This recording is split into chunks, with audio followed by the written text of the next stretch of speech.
In part 1 of this video, I explain the meaning of the numbers and letters on the stone that was recently removed from the Georgia Guidestones. For decoding, I was inspired by the relation between the dots on opposite sides of any regular dice. I also showed that there is a perfect numerical relation between the letters and the numbers, showing that there is no coincidence but a deliberate coding. My conclusion was a date, being October the 3rd, 2014. So what happened on the 3rd of October? No large terrorist attack, 9/11 style. No massive natural disaster. Some started to comment that yet another conspiracy theory had failed to prove itself. But I stated that the date likely had to do everything with the start of the New World Order plan, as laid out on the Guidestones. And it seems that exactly that is the case. On the slabs of the Georgia Guidestones we find the so-called 10 Commandments for an Age of Reason. The very first of these commandments has to do with the size of the world's population. Bringing back humanity to 500 million means a reduction of approximately 93%. One big head start could be one or more deadly diseases. And it was indeed October the 3rd that the first case of Ebola on US soil exploded in the news. The man that supposedly brought Ebola into the US, Thomas Duncan, has now died, and more infected people are being reported every day. This could indeed have been the start of not only the population reduction, but of a cascade of events. Think of the economic crash, martial law, etc. But is there any other way that this outbreak of Ebola can be linked to the Georgia Guidestones and to the New World Order?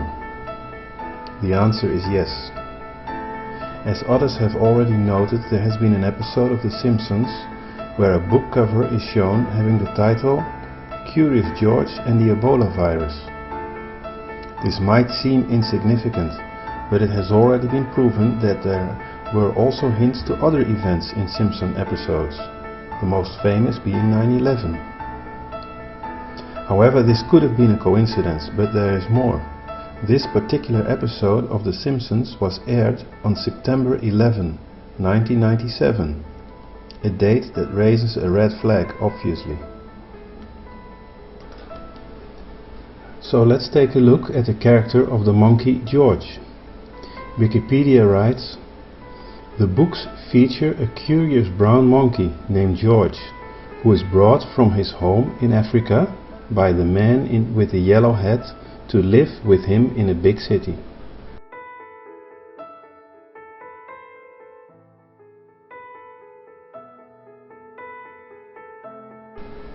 Just like the Ebola virus, George was taken from Africa to the USA. His name, George, could hint to the Georgia Guidestones. In the last of the original series of books, dating 1966, George ends up in the hospital, just like the first Ebola victim, Thomas Duncan.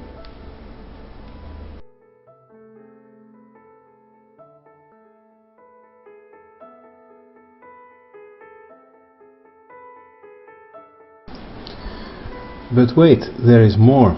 In the aforementioned quote from Wikipedia, we read that George was brought or taken to the USA. This means a deliberate action. He was taken by the man with the yellow hat, after he caught George. If George represents the virus, then the man with the yellow hat represents the carrier, Thomas Duncan. This is what Wikipedia writes about this mysterious man. The man is never mentioned by name in the original adventures, or in any subsequent content over more than 6 decades. He is always called either the man or fully the man with the yellow hat. When people speak to George about the man, they often refer to him as your friend. However, in the Curious George film in 2006, the man is referred to as Ted throughout the film. So it was not until 2006 that the man who brought George from Africa got a name, Ted. Let us now look at our man who brought Ebola from Africa, Thomas Eric Duncan. His initial spell, Ted. And yes, I could not help but think of the many men in yellow that we see on the news so often now, even in the cleaning of the very apartment where Thomas Duncan stayed. All in all, quite a few coincidences, I would say. I'm not suggesting that everything has been necessarily carefully planned as such. As I stated in the previous video, there are evil forces at work.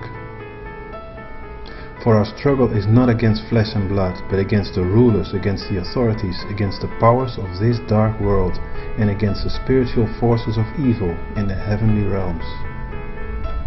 What we see is often but a manifestation of the things that are happening on a spiritual level. Let's keep our eyes open and see how things develop.